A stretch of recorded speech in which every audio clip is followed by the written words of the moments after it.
Hello, our viewers, and welcome once again to our program this week.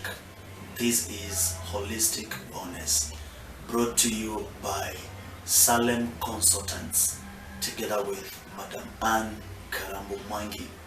We are coming live to you on Facebook from Nairobi, Kenya, here in East Africa. And we continue to sum up with what we started in our previous programs here in Holistic Wellness, and that has been concluding on dating. And as always, we have Madam Anne set to take us through. Thank you for coming again and welcome. Okay, thank you so much, Festus. Thank you for the opportunity to share once again with our viewers. I'm happy to be sharing this morning. I'm also excited about what God is doing because people are learning. Many are changing their mindset of what dating is, and others are retracing their steps on what needs to be done, right? And remember, although yes, we are teaching, we are not saying that everything that we say is the only truth that should be followed, but we are just touching on issues that can be able to help us become a better people and begin on a right foundation. I remember, just as we are talking about a foundation, our last conversation really touched about the foundation, and we said that when the foundation is not right, definitely the building will not stand, and even that relationship might not be able to stand because the foundation is not right. And we agreed that it is at the dating point that we lay the foundation. Although it does not look like it is a very serious time, it is so serious because it is at this time that you decide what kind of a person am I comfortable with who I am. What kind of an environment do I want to find myself in? So all these things play as important points. And yes, the foundation is key. So that even as you lay everything else, then the foundation is right. Yes. And that's right. And of course, you're sharing all these with us from a few points of perspective. Of course, from experience, experience meaning what you've seen happen to others, and from a point of knowledge, you have a lot of knowledge in this. You've been able to work with a lot of young people, with a lot of families, young couples, those who've been married for quite some time, and also as a mother and a wife. And the analogy of the foundation stood out very clearly last week. And we get to know that preparation is very important. And much of that, as you said, happens during dating. Yes. And let's come to the point of when is one really, let's still get to that, when is one really set to say, now I can graduate from dating? Am I comfortable? Am I able now to fully or confidently say I've gone through the dating process successfully? And am I now feeling ready feeling whether it's the right word, feeling ready now to go to the next step? When does that really happen? Of course,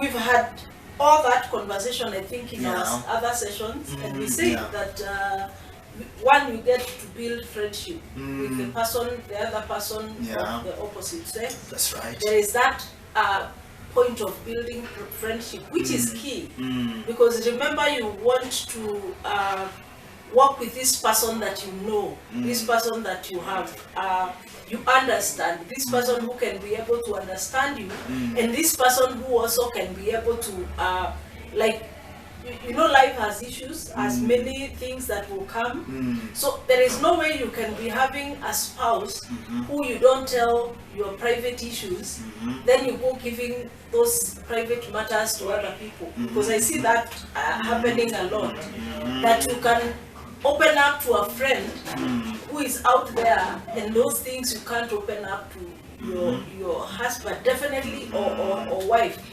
That one is an indicator that you people are not able to build friendship. Okay. Because again, it is at the level of friendship that one is able to build trust, to build confidentiality. There are things that you cannot do to a friend. Like there are things I cannot do to my friend because just the fact that they are friends. There are people that I value. There are people that I have given a lot of care to. There are things I will not be able to do to them. But now when I am not this person who I have brought into my life as a spouse. This person is not my friend. We have not reached that level of trust where we can be able to open up clearly and openly to one another. What is going to happen is that you realize it is a struggle. It is a struggle.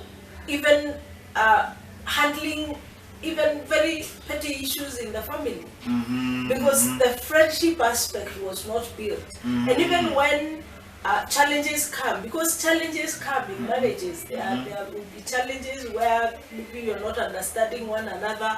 There are times where maybe moods are different.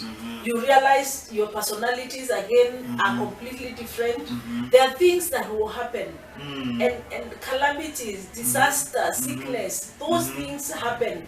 And when they happen, they bring out the real person that you married. So you may stay very well for a long time, doing very okay, but because you never knew one another, when such challenges come, you realize now there is a lot of conflict between the two of you. The problem is not that there is a conflict. The problem is because you had not reached that level of friendship in the point of dating. Of course, remember when we are talking about, we are not saying that by the time you're connecting with that person and taking them as your spouse, that you will have known them completely. That is not what we are saying. Because even today, there are things I have not known about my husband 14 years later. There are things I keep knowing because of the circumstances that are happening, environment changing, issues happening, and you're able to know them in that window that is closed. So the issue here is, am I willing to accept this person? Can I accommodate this person first as a friend? And of course, even the friends we have out there, even if they are not spouses, we don't know everything about them. But simply because we are able to relate with each other well, we have allowed them into our space. So it should be the same, almost the same basis. Then, of course, we have touched all those areas, but there is an emphasis I wanted to make on being able to be comfortable with me first, being able to know who I am, in areas of personality, what are my weaknesses, what are my strengths, what are the things that challenge me most, what are my weaknesses, what are the areas that I need to work on, and not allowing the other person come into my life when I still feel unfinished. I have so much I need to work on, because what is going to happen is that when this person comes, they are coming as a companion, they are coming as a partner, they are coming as another hand to hold one another and accomplish something. But me, I am bringing that other person to like complement me, to fulfill me. I have my own indeficiencies. I am so incomplete as a person. I have so many things I have not dealt with in my life. So when I am connecting with that person, I'm expecting that person to come and make me complete. When that happens, the relationship will have a problem. The marriage will have a problem. Because that person was not whole. So that means I need to deal with whatever I have to deal with. Okay. So until I'm able to handle those issues, is it matters of rejection? Yeah. Is it matters of Yeah. is it matters of rejection? Is it matters of feeling anger issues? Yeah. There are some people who are normally very irritated by issues. Sure. Is it issues that I dealt with in my childhood and I have not dealt with them? Is it issues of lack? Because there are some people again who will connect with someone because of what they have. So what happens when that person does not have what you went for? Like, of course, it is I say here in Kenya, we see a lot of young people talking of that person might be driving this kind of car, they must be in this class. Now, if I connected with that person because of his possessions, remember possessions go. The possessions can end in a day. If I never connected with the person for who they are, then what is going to happen when that person is not in the same position they are in, financially or maybe in terms of their possessions? It means our relationship will be affected. If I followed someone simply because maybe I was looking for somebody who can compliment me, I am not comfortable with myself. So I was looking for somebody who can always be complimenting me, telling me I'm smart, I look beautiful. I am not feeling it myself. So I'm expecting that person to be the one. Oh, for you to be sure. I am looking for it from someone. What is going to happen is, of course, in marriage, those things don't happen every morning. I don't know how many times. There are times, of course, those things won't happen. And I keep telling young people that it is good to just look at marriage just the same way your mom and your dad treated one another. That is marriage. There is no magic that happens now when you get married that things will change. That is how a typical family runs. Just the same way we saw our parents behave with one another, that is exactly what we are getting into. But we have this image of a marriage that is in the movie. You see the things we see in the movies, and we think now this is the it thing, this is the way things are supposed to be done. So you have a wrong picture of what marriage is. So what is going to happen is that if you are expecting that this person will keep complimenting you the way they compliment you, maybe on Messenger and every other place that you communicate, that does not happen every day. So if I am not comfortable with myself, if I am not satisfied with how I look, with how I feel, and I lack that compliment, I will start feeling like that person does not love me anymore. But the truth is that the person still cares and loves you, but the problem is that the problem is with you. You are not whole. You are not satisfied with yourself first before you brought in another person.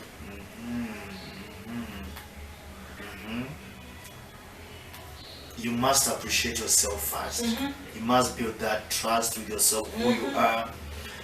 That esteem must first be built in you. And it is simply, it is just a simple statement. Learn to fall in love with yourself first. And when we are talking about this, I'm not talking about there is an aspect of a confidence that most people have. I'm not talking about that. I'm not talking about this situation where you see people down looking on others. That is not what I'm talking about. Is that I am so satisfied with myself, with how I am, with how I look, with the environment I'm in. I am so satisfied that when this other person comes, they don't come like to add value to me.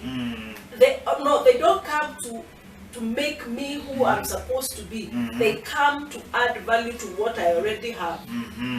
I am comfortable, so they're just coming to add value, and that is what we talked. I think we've repeated this statement so many times. Partnership. It is a partner who I'm bringing. So when we are getting into like a business partnership, you don't want to look for a partner who assume you're starting a business and the business needs a lot of money.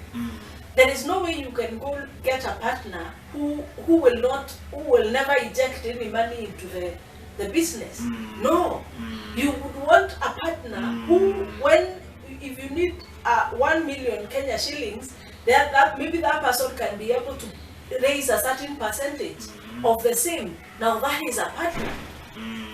So the same way, when we are connecting together as husband and wife, because remember, dating, we are now getting into courtship. So when I am connecting with that person, this person is supposed to come and complement me. It's like make me a complete, or add value to what I already am. Have I gone through school? Maybe I can, now when this person has come, I can further my studies. Is it issues of business? We can be able to build a business empire tomorrow. Maybe we can, is it about, I have some land, I have bought somewhere, we can start building, because now we have come together to make each other better, but not when a situation of a parasite. I don't know whether you see the scenario of a parasite. Of course, when a parasite is on your body, it is just eating from you, but you are not benefiting from it. So the relationship should be two-way at all times. But when I am not whole, when I am not comfortable with who I am, I will be putting so much expectation on the other person. And remember, we say that person does not know. So they think they came to a relationship as a partner. So they will offer partnership, but you are expecting maybe complementation. You are expecting being made full, made whole. You have so many pockets in your life that are not filled up. So it's like you're looking for this person to make you feel comfortable. That is not supposed to be the case. You need to be comfortable first. Yes, with yourself. We talked about being able to fall in love with yourself. Viewers, what we have been reminded is that before you allow them into your life, you need to have allowed yourself to love yourself. You need to have accepted who you are and be confident and comfortable about yourself, so that when they come, they are only complimenting you. So what we have been taught this morning is that whoever comes into your life, they're not coming maybe to help you understand who you are. They are coming to make you better and you to make them better. And I think that's a beauty of friendship now. They are coming to make me better, because I am already, at some level. I already know who I am. I'm comfortable. Okay, this is taking some good direction. We are heading somewhere. And before we mention that, now that I am comfortable with myself, and I'm sure who I want in my life. And of course, you realize the benefits of being in that space is that even when you meet with a person who you don't want to be involved with, you will not compromise. It really helps you a lot. Because if you meet up with a person who is insisting that you do things that you're not comfortable with doing, you will be able to speak out and say no. Because you know yourself. You are comfortable with yourself. Whether they came in with so much, maybe wealth, class and everything, I will not be pulled by those accessories, but I will want to connect with the person. So if the person has a problem, I will not compromise because of the things that are in there as accessories, because I already know myself and I know what I want to be connected with. Okay. So you realize that the moment I know myself or I'm comfortable with me, and remember we talked about working on godly principles. Yeah, sure. Because now the challenge with knowing ourselves and being comfortable with ourselves outside of God is that it brings pride. Okay. What you're saying, being overconfident. Yes, you become. It's like you start overlooking on other people. You start looking down on other people. You start imagining like life. You're the one who rules the world, because there is no one you have submitted under. You look at yourself and imagine that you are the one who is in charge. And of course, it is clear we are not in charge of this life. Yeah. If we were, everyone would be knowing and having in their calendar the day of their death. Yes, we plan everything else. So we do. We plan our birthday. We plan our wedding anniversaries. We plan all those other things. So we would also be having a plan of the day of my death. But because God has controlled us, He has allowed us to be in charge of Him. Even issues of sickness, we would have avoided sicknesses if we were in control. We would be able to take care of ourselves and make sure that we cannot, those adversities that we get will not come anywhere near us. Look at the issue of like COVID-19, the way it has ravaged the world. The way we feel so much in charge of everything. Imagine we cannot be able to control this. It's a microorganism that we can't see, something that we don't even know how it came and where it goes and how it gets into our body. That is what reminds us that there is somebody who is in control, who is in charge of our lives. So as much as we are knowing ourselves and connecting with who we are, the basis has to be in God. If we lose it there, you become arrogant and proud, and you start looking down on other people and imagining, if those ones don't even know they are. And of course that's why we have so many people that are very arrogant, because they knew themselves, they understood themselves, they have self-confidence, they have self-worth, but it is outside of God. Outside of God. Remember, we are discussing all these on godly principles and godly standards. And our guest is a born-again Christian. She's a minister of the Word of God.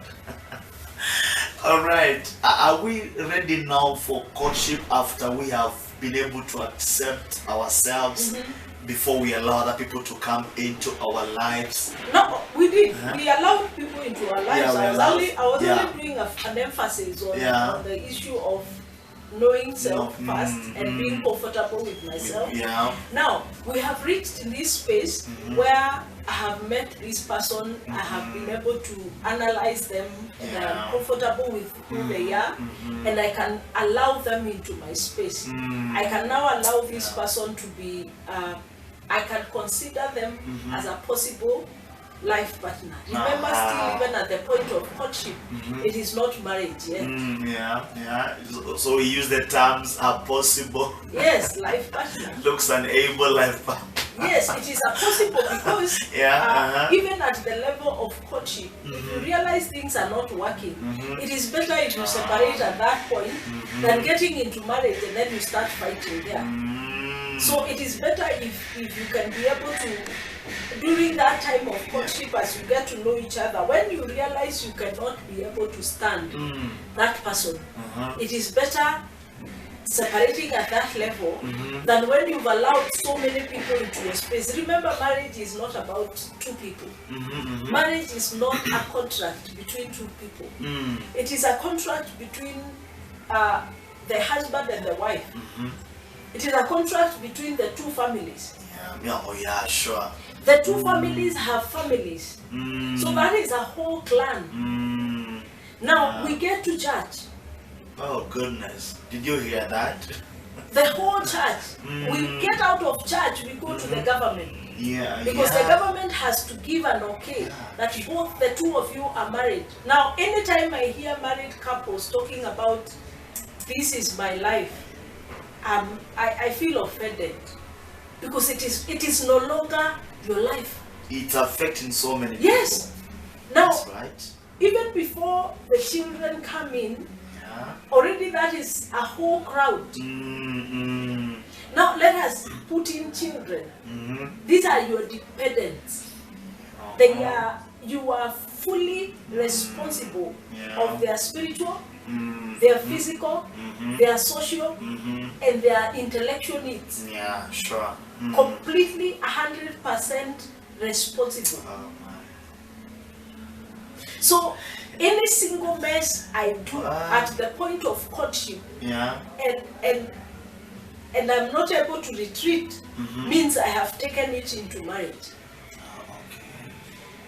So again, this becomes a very serious assignment that I am getting into, because I am allowing now this person not only to be a friend, not only to be just a partner, but a part of my life. That's right. Because the Bible says the moment a woman and a man sleep together, they become one. So it is no longer now me and where I come from, him and where he comes from. It is about one. So anytime we are tearing, a part of me will tear. Anytime we are tearing, a part of him will tear from his. And that's why divorce is normally very painful, because a part of you has gone with the other person, and a part of you has gone with the other person. And the worst part of it is the children.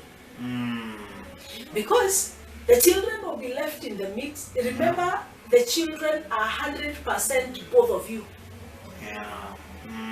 So I find it very unfortunate when I hear of parents who are trying to tell the children to side with one side the moment they separate. That is the highest level of selfishness. Because you're simply telling that child to stop living. Oh, okay. Yes. Because part of them is with the father. No. The mix between a mother and a father is the child. Oh, so there is no part which is mother and a part which is father. It's the whole of them is a combination of the two. Of both. Right. So you are simply telling that child to stop living. Do we know that? So you want to mean we may successfully walk through the dating process and nothing, we feel like now we are comfortable to get into courtship. But during courtship, we realize yeah, of course I would really prefer if we separated at the point of courtship, and I don't know why we started with separation. I wished we had started with what happens in courtship. But it is the reason as to why we are putting the emphasis on the issue of separation. It is because, remember, we were trying to get to know someone. If you're not comfortable with them at the level of dating, we just part ways, and of course part ways harmoniously, not with insults and all those other manner of things that sometimes we do. Kenyan setup. So I believe it's not only Kenyan setup, it's most setups. Most people are nasty to people they once loved. I don't know why. So now we've gotten into courtship. The reason as to why we are mentioning marriage now in courtship, it is because that is where we are heading. If I don't understand the seriousness of the matter, I will bring jokes into the relationship. I will think it is something that I can dip in and out. So it is important to understand. Coming to the conclusion of dating, now you've been engaged and you said yes as a girl, and you said there's a time coming Kenyan ladies will be approaching men, maybe. I think that's where we are getting to. Now, after I have said yes, and now we are in a courtship, you said at that very moment we should not walk alone. Who should we have? Maybe. Remember, we are now getting into a space where I think we've just said in the other conversation that we are getting into marriage. This is a place we have never been. So the mentor should be a person who is familiar with that place. Remember, every time we are getting a mentor, it should be a person who has walked the path that we want to get to.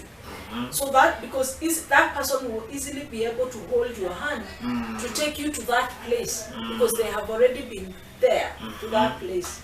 So yes, immediately at the point of engagement, discuss together on a person that can walk closely with you, or persons.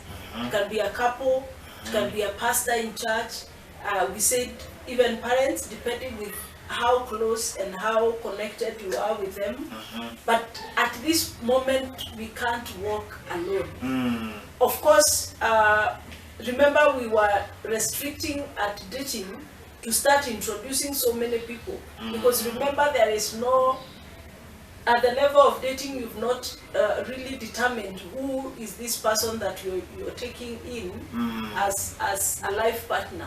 So now at the point after engagement, you have already chosen that this is the person that I want to make my life partner. So at this point, it is important to now bring in a third party who can be able to hold your hand and be able to walk together with you to help you understand and navigate the journey that is ahead. Yeah. And of course, we've been advised not to, you told us not to, it doesn't make any sense to get your age mate to walk with you, or someone a little bit older than you and they're not yet into marriage, just assuming because they are older than me, they know a lot. Yeah. But these are things we are doing. Now, of course, I don't know what advice they would be giving, especially if somebody was not married. I don't know really how they would assist me to understand maybe like issues of meeting in-laws, when I need to go for introduction. I believe much of what they will be doing is theory. I don't dispute that they may be knowing what to do, but really I think it will just be theory rather than practical, because remember, this is the same person maybe at one point I would have wanted to pick in as a life, as a best couple or something. Assume now you have a best couple who are not married. I see young people do that a lot. Personally, I don't understand what that is, because not unless that person is just a bride of honor, as we call them, and a groom of honor, that's all. But this person will never be involved in their life, even if they get issues in the future. I see, because I have a best couple, and we see ourselves really handling so much together. We handle investment, we handle children, we handle, there's so much. It's not necessarily when you have an issue. It is not, by the way, I have, and it's a misconception again, that a best couple is only meant to come and sort your issues. Yes. That's how a best couple, no, a best couple should not be taken as a firefighter. They are not firefighters. In fact, I have officiated, not officiated, but I have been a best couple in several relationships, and I think one that I have should be around 7 years, the oldest now, and we have never gone to handle disputes. Wow. We do other things. We do investments, we do family issues, we support one another, they mentor my children. I mean, there's so much that those people can do. It is not only solving crisis. So, of course, when you consider such a person who now maybe later you decide whether they can become your best couple, that person will have understood you earlier. Yeah. They would have worked with you closely, rather than when you deal with somebody who completely does not know who you are, where you come from, and the background. Yeah. And remember, we say now at this point of courtship, Yeah. we now start planning our marriage, not the wedding. Not the wedding. There is a likelihood of planning the wedding, because the wedding starts at this level where we are going for introduction from home, we are going to see parents, dowry payments and all those things, and of course the major event, Yeah. which is the day now, of course, we are joined together. There is a likelihood of concentrating on only that for almost 6-7 months or a year, and you don't discuss anything else. Okay, and that's what is happening. Most people don't plan for the wedding, and we really want to know what should we discuss on courtship and about our marriage, because it's actually about the marriage. Okay, I said the beginning point. Remember now, at the point of dating, maybe you are not deep into knowing one another. Yeah. So this is the time now you get deeper into knowing each other, in terms of family, in terms of where they have grown, in terms of education, in terms of their future dreams, in terms of maybe even the failures they have had in the past. It is important to know that, because if you don't understand those failures, they are going to show up in the marriage, and definitely they might affect the relationship. So it is good to, of course, a person is not completely whole throughout their life. There are times they made blunders. So can we be able to open up to one another, get to know what are some of the issues that you did that was stupid? That is the best time to ask. It is also the best time to also ask whether they have had other romantic relationships with other people. It is important. It creates a basis for openness and trust. Because if I can be able to openly be vulnerable before the other party, then it means we have grown. In fact, the Bible says that Adam and Eve were naked and they were not ashamed before each other. That is the essence of marriage. That is how open we are supposed to be before one another. That there is nothing that is hidden. Just the way you can comfortably be physically naked before one another and you are not ashamed, it is the same way we are supposed to be spiritually, mentally, and even in terms of knowing one another. Unfortunately, this does not happen. This is just theoretical. It is not common, but it happens. It does. It happens when you are you've understood one another enough, and you are open between one another. There is trust. It is possible. It does, but it is not common. Most people are comfortable in their masks than they are comfortable when they are real. And so that means one is able to realize, okay, is it possible to realize that fakeness, that those are things that we should be able to notice at the level of dating. Because when somebody is faking something, one thing that happens with a lie can, it's very hard to repeat a lie. Sure. So even if you used a lie to cover up a lie, there's somewhere you'll be able to feel this person is not genuine. So those are things we should be able to notice and capture at the level of dating.